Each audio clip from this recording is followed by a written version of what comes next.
All right, today I want to talk about something that happens all too often with real estate investors that are doing fix and flips or new construction for that matter. It happens sometimes with rentals as well, but you tend to hear about it less since those are buying whole properties.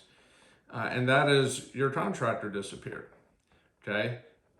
It's like, where did they go? Okay. They said they would be there and they're not. They said they would call you back and they don't. When I say don't call you back, I don't mean they didn't call you back the next day. I mean, a week has gone by, 2 weeks, and they just can't find them.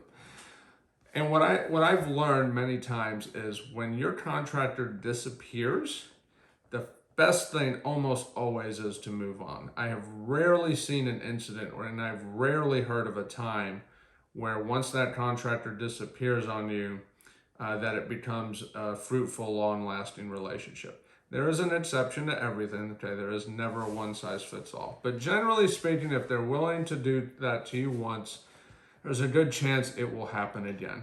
The old saying is true. How you do anything is how you do everything. And one of the challenges we have as investors is we're really good sometimes at overextending ourselves and assuming that those expectations we have of ourselves will extend to others and others will do the same, which is not the case at all.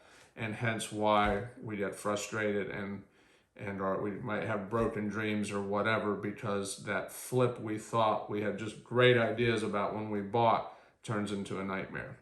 So there's an old phrase that says fire fast. And I would say fire as fast as possible, okay? If your contractor disappears, cut the emotion, move on to the next person. If that situation should come back and they come back and it can be restored, great, fantastic, that's wonderful.